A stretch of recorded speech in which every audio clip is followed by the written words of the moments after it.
Hi, my name is Eric Stavola, and I wanted to put together a virtual webinar. It's a 20-minute investment, and you can download it or view it at any point. And the concept is this: please stop saying the new normal. There is nothing normal about the current situation. But if we look at the data, it's not a new normal. And let me explain why. There was an article written by this individual here, and it was very good. And what they did is they took a worldview of why there's nothing new about the new normal. And some key things is they pointed out is that the simple language of new normal only almost makes it a way to squash the uncertainty of what's being set up through unprecedented times. And this framing is inviting, right? Because it contends that things will never be the same as they were before, and there's a new way of doing things. But this language it is almost allows that the previous is the standard. And we should use this discomfort, not trying to squash anything, as a way to forge a new paradigm, to forge a new mental model. There was research that said that 75% of businesses said that COVID is amplifying their digital transformation, right? I don't like that word, digital transformation. Think of transformation as the strategy. Digital is simply how you're executing. So what they're really saying is, hey, this finally forced us to move forward. Surprise, the biggest threat to all of us was simply no change. And the new normal must not be looked at the lens at which we examine or change the world. Again, this is what the article was saying. And they really took a world view at it. But what I really took from this was that don't let the language put in, because it's very impactful. We all have these mental models. It's the way that we interpret the world. And the mental model, even by the languages we use. When has normal really ever worked for the majority of the world's population? So why would it start working now? A worldview. Please stop calling it a new normal. So let's look at data at a business point of view.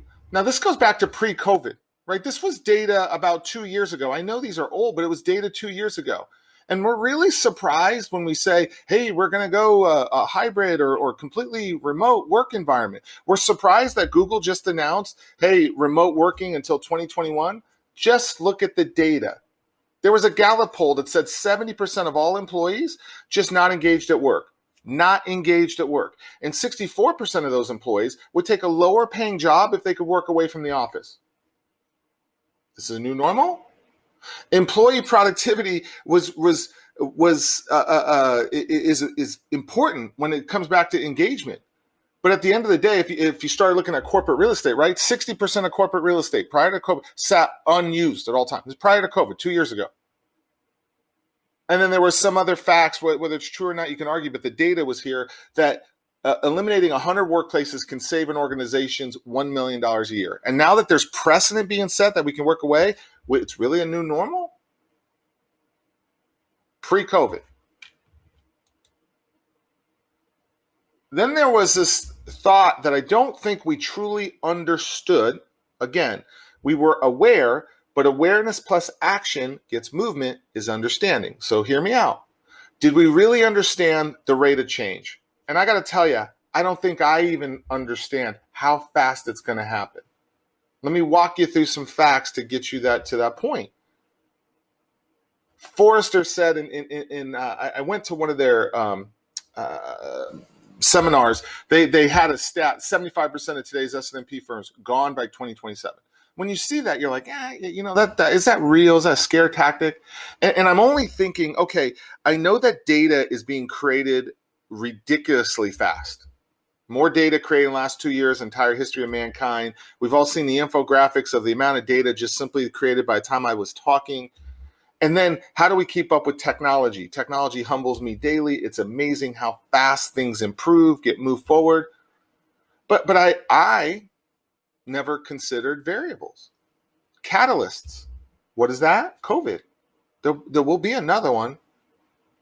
And so this rate of change starts to come in, where change isn't linear, 1, 2, 3. Change starts to be exponential, 1, 5, 15, 30. And so there was a study done in 2014 by a Constellation Research Group that talked about the rate of change and the impact on Fortune 500 companies. In 1960, the average lifespan was 61 years of a Fortune 500 company. By 2011, that went down to 11 years. You saw in 1980 it was 25 years, and then obviously we just saw the data. It's 2027, 25% will be gone. John Chambers, executive chairman, said that, hey, if we don't figure out how to digitize our entire business processes, 40% of businesses will go out of business. This is the whole concept of agility, being able to work anytime, anywhere. Can I take legacy processes and then make them where I have access to them anytime, anyway? But the rate of change pre-COVID, is it really a new normal? Was all the transformation talk really simply about, I need my business to keep up with the rate of change? Look, we know it's a changing business climate. And I almost view not a new normal, but the workplace is evolving. And it really comes down to this accelerated rate of change. 5 years ago, this is a slide from 5 years ago that we did research, and we said, we're always using this language, people, process, technology. Matter of fact, you probably heard it from a number of different organizations. People, process, technology. People, process, technology. And it's always about alignment of those three, right? And I use this language that, hey, how do you make technology and information a more effective partner to the organization?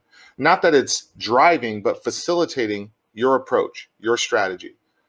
And what that really means is technology and information will be impacted and impacts your business in these 6 areas: from predictability, productivity, performance, risk and compliance, agility, and growth. And it's kind of bulleted out that you can see. I actually use this as a maturity model. Hey, if you can only have 2 of these things right now, or 2 of these things are your biggest priority, what are you looking for? Again, and then move forward. 5 years ago, this is where it is. So when we say, hey, I don't know where we're going and what's happening, let's put this into perspective of current times. So when the impact just happened, right? When it hit, businesses were looking for business resiliency, predictability. They were reacting kind of in shock and awe. Hey, how do I get things a little bit more predictable where we go? Then very quickly, they wanted to get back to at least some level of business continuity or productivity. So what do I need to change? What can I invest? What can I divest in? And then adapting to current times comes back to risk and compliance. How do I operationalize this? What do I look to rebound? But then it comes back to performance. Hey, how do I redirect? How do I accelerate? Again, move fast. How do I return to growth? But ultimately, it comes down to agility and growth. Focus on profit. How do I find new value chains quicker than my competition? And how do I become more efficient where I can stop money going out the back end? New value chains. Speed to act. Predictability, productivity, performance, security, agility, and growth. Period. Let's focus on those and start getting where we need to be. Do we really not know where we're going or what we're trying to do? It's not a new normal. But we need to stop just embracing that and use the discomfort to actually start changing our mental model and get into tangible language and path that, hey, let's understand current state and then where we're going. Eric, come on, man. What does all that do? You want to know what it looks like when you leverage technology differently? You truly start to see transformation happen right before your eyes.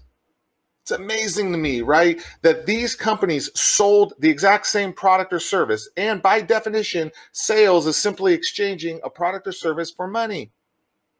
But yet, some companies thrived and grew new value chains, Amazon, while others just simply went out of business or are going out of business. Forrester says 75% of all businesses will go out of business by 2027. How are you leveraging information technology to impact your people and your process? It's not rhetoric. There's a process to this. Don't settle for awareness. Know what's happening so you can truly understand, so you, as an effective leader, can start making decisions that impact the organization for the better. Again, pre-COVID, we talked about a journey to a digital workplace. Now, this is where taking your mental model, what do you see of a workplace?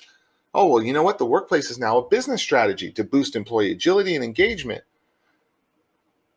And Gardner and Forrester, these experts, they talked about the idea is simple. It's this transition to a digital business model where employees have access to information. But they talked about pillars that would be impacted: culture, legacy insights of an organization, technology, what's the common language so you can move forward.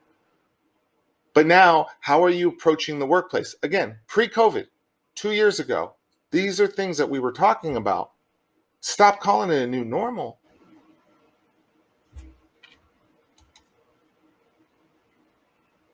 And listen, stop calling it a new normal now. It's different. Don't embrace a new normal. There's nothing normal about the current situation. The workplace is changing. The future of work is changing. Our chief experience officer here did a tremendous amount of research, came back with 5 key things, said that we are now heading to a permanent, flexible future. Location won't matter. I personally experience this prioritization of work-life balance. Well, since I work from home, it's hard for me to tell when work stops and when life begins. But what I will tell you is I wake up and you know what? Hey, instead of watching TV, let me go start working. When I'm talking to clients, that I see their kids in their house and things become much more personal very quickly. And I kind of like that. Conversations become much more real, much more authentic. And we seem to get rid of the fluff, the nonsense of whatever it is, to get to the heart of, is there alignment? How can I help you? How can you help me? And then this movement, I don't like the word agile, means that as long as you have talent and have access to the internet, companies will find you. I laugh because somehow, some way, we forgot the art to motivate our employees. Employees are motivated by 3 things: financial reward, personal growth, and recognition. And most of the time, it's personal growth that has the biggest impact, not only to that employee, but to your business. And as more and more employees are looking to be motivated, and more organizations are looking for talent, and now there is no location boundary, it's interesting to me to see what that ripple effect will be. It's not a new normal. It's a different workplace. It's not normal. It's different. Stop calling it a new normal. So why do we call it an evolutionary workplace? Unily, I don't know if I'm pronouncing this wrong, and I apologize, but I want to give credit where credit's due. They went out and either paid or did the research themselves in this Future of the Workplace, and it's a great read. I highly recommend to read that. And they talked about the 4 pillars of a future workplace. Remember, we talked about culture, insights, technology, and then the organization. Well, now that it happens fast, leaders today have to think about an emotional workplace. What do you mean? The emotional aspects of work, culture, well-being, social capital. Hey, my employees being trusted. What about a physical workplace? What's the future of physical offices? What about these evolving roles of purpose? Will there even be a need of an office in the future? Technological workplace, right? How is technology fostering new business models, new value chains? How will it impact this employee experience? And then now that talent trumps location. How can I keep my employees engaged, motivated, with us, developed? And then you have this purposeful workplace, evolving ideas of leadership, organizational models, and where it will go. So please stop calling it a new normal. It's an evolution of a workplace, work is no longer a place we go. It's starting to be something we do. And so I ask you, we should use this discomfort to forge a new model instead of simply settling for a new normal. Let's change our mental model emotionally, physically, technologically, and purposefully so we understand where we are.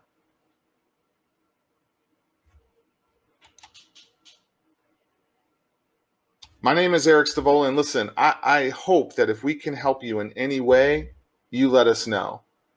I know that the way we approach our conversations need to change. And we're really seeking to establish mutual meaningful value in every area. I like to say we need to change the way we communicate, educate, and collaborate with our clients. But I'll leave you with a story. And it's a true story, maybe a little bit raw, but it's true. 3 years ago, had a business that said, okay, Eric, you want to be relevant?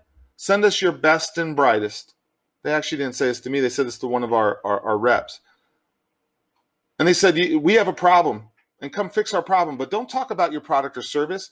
Come fix a problem, not through a product or service, but through a process, through your best practices of troubleshooting our problem. And guess what? We want you to work with one of your competition, their best and brightest. And you two are not going to compete, but for the betterment of us, of me, the client, you're going to work together with our team in a Kaizen event for 3 days. Will you do that? When it got brought back to our company, it was interesting, right? We were like, oh, that's consulting. We got to pay for that. That's consulting. It comes back. And it finally hit my desk, and I'm like, wait a minute. Let me hear this. I can spend 3 days with our client. They can get to know us, our capabilities, my capabilities, and we get to know them, what's impacting their business, what are their priorities, and we can communicate together to fix one of their problems just simply through ideation, a conversation, and working together with their team. Why wouldn't we do that? So we went. And that, to me, was so valuable, not only to the client, but to me personally. And it really showed me that moving forward, things have to change. It's about authentic communication. Be more curious with our customers. Let's listen to them. Let's establish trust through consistency, character, competence. Let's start to educate our clients and challenge maybe some of the things they're doing. And then for God's sakes, let's have the guts to be a little bit more vulnerable and authentic in our conversations. So I hope if you need anything, even a simple conversation, that we can see if we can provide some value, let us know. Make no mistake about it. I need to obviously sell product or services, but the reality is that doesn't happen on the first call, second call. What happens on those calls should be an engagement, a conversation, and see how or if there's alignment. My name is Eric Stavola. I hope you found this informative, and I look forward to talking with you in the future.